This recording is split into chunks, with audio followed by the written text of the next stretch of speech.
万代的 HF 泰梨太贵了，所以说呢，我们就画一张整一个 KO 的吧。乍一看呢，它还挺唬人的，也就是左脚腕有一种骨折的感觉，膝盖关节是裂开的，胳膊肘关节是裂开的，它的上下半身装甲不能和万代联动而已。嗨，帅哥，给个3连呗！哎，今天我们来看到这 KO 泰梨呢，刚开枪就把我给整笑了。你看这怎么像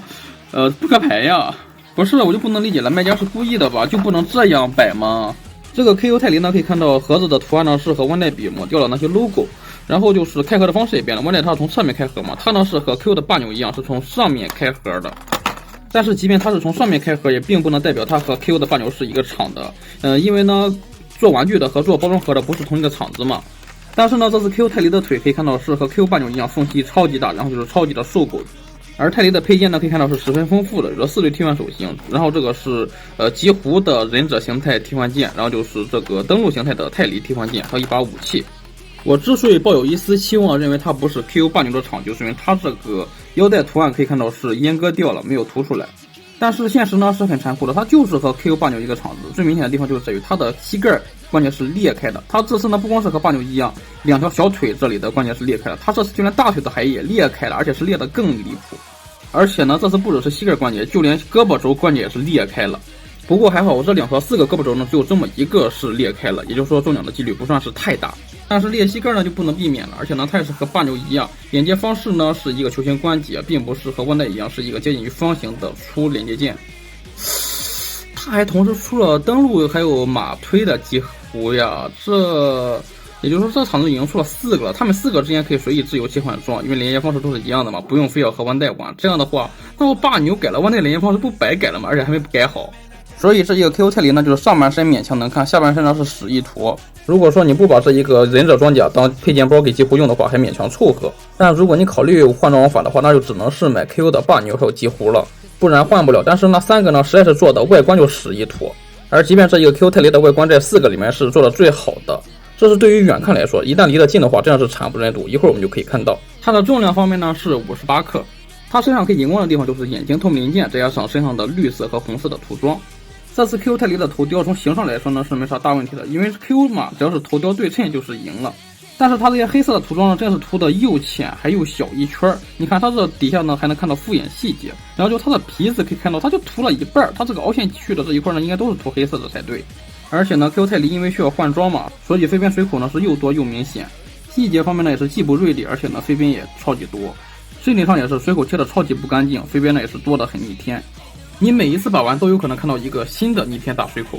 复眼细节倒是还原的很到位，只不过可以看到是十分不均匀的，有很多地方呢都是发银色。然后这些替换件之间的缝隙呢也是超级的大。身上这些红绿色的涂装呢也是可以看到涂的很粗糙很廉价，银色的发饰倒是还行。大臂上的这个肩带可以看到呢，它是只给你做出了一半，尖尖连接件这里呢是没有做出来的，这样的话倒是不用担心它断掉了，但是也是真不好看呀。然后胸腹部这里呢我还中奖了，这里有一滩胶水，这里呢还有银色的蹭漆，它身上这些极其细小的细节呢倒是也都有还原出来，只不过呢是糊成一片了，根本看不出来这是那种忍者甲。装甲的分件也没有阉割，不然的话也不会有这么大的缝隙。而如果说不是分件的话，这分色的溢漆呢是十分严重的。然后就是一个腰带呢，我实在是想不明白，它明明是和极狐一起出货的嘛，极狐2个呢都有把印换出来，只不过呢是歪成了90度，它呢是直接不给你印了，就不能理解。然后就是它这一个也是可以旋转嘛，但是它的带扣呢是不能够拆下来的，是被胶水粘上的，我们可以试一下抛开水把它拆下来。而它的下半身可以看到小腿外撇瘦狗，然后就是超大的缝隙，很明显就是 KO 霸牛的铜模不换色嘛，也就是它这一个右大腿是新规的。而且下半身这唯一一个新规的零件呢还退步了，可以看到呢合门线在正面十分的恶心。你看其他的呢都是合门线不在正面，在侧面，所以说呢看着是没什么大问题的，只看当中零件的话是没问题。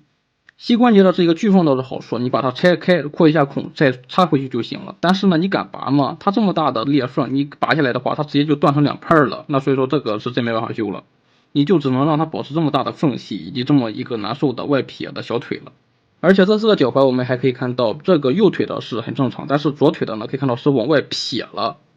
但是我实在是想不明白，它这个装呢是很短的，是插不到这一个脚里面的，只能插到脚后跟那一半，所以说它的轴没有插回去，出现这种情况，实在是想不明白为什么了。然后它的可动方面呢，可以看到它的头呢需要往后缩一点才能够低头，不然的话会被这一个干涉住。然后抬头的话幅度也不大，转动没问题。胳膊的平台呢是很紧的，可以轻松的达到90度。大风车也没问题。大臂根可以平转，然后曲轴幅度可以达到100度左右，手腕的可动还算是非常灵活，胸腰部的可动幅度呢非常一般。下半身呢也是和大牛的一样码下来关节，可以轻松的一字马，底下有这一个防穿帮。其他地方的可动就是手臂装甲上的这一个手里剑呢是可以转动的，然后就是腰带也是可以转动。一圈把玩下来之后呢，我的感受就是说，真的是手感超级的糟糕，也就是这一个胸部的可动是手感不错，其他地方呢就像这个肩膀是十分紧的，然后其他地方都是松的，特别离谱。特别是这个右膝盖、脚踝，还有这一个腹部可动是松的毫无阻尼感可言。不过它这一个腹部的严重布局倒是情有可原，因为它要换装嘛，如果说它咬合的太紧实的话，就不好拆了，需要泡开水。配件方面呢，我们先来看一下替换手型，一对握拳手，一对武器握持手，一对这一个忍者的结印手，还有一对这个龙爪手。可以看到我这一盒是中奖了，给了2个左手，然后就是给几乎用了忍者形态的替换复眼，还有这一个下巴，可惜手图没有几乎演示不了。然后就是泰利登陆形态的这一个面罩，还有口罩。虽然说是同模换色吧，但是这蹭漆还有大缝呢是更加的逆天。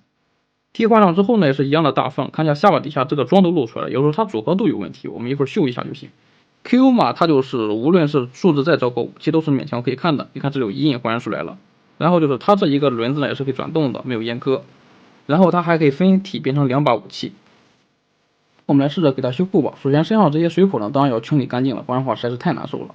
但是有的水口这2个分界的交界处呢是真的不好修，除非泡开水把它给强行拆开。然后头雕装面罩的这个洞呢扩一下孔，面罩也给它消一下妆，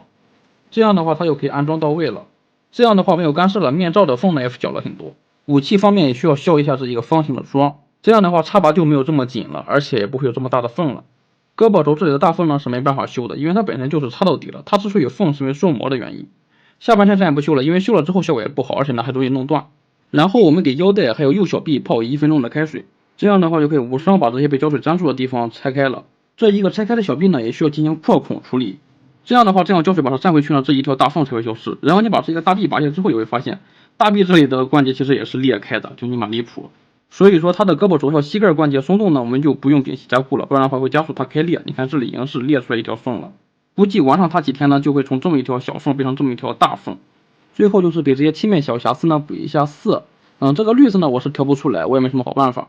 好的，以上就是这一款国产 KO 版的 SF 泰利的情况了。通过这一期视频，我可算知道为什么即便一款 KO 的模型评测视频是烂大街了，还是有很多人想让我去测一下，就是因为我是做视频的人里面情绪相对稳定的那一个。就这玩意儿，别人一测直接破防。整篇视频呢不是以评测为主，而是以骂街为主，而我呢可以硬着头皮黑着脸强行把它给测完，实在是太难受了。这期视频真的不想多说一句话了。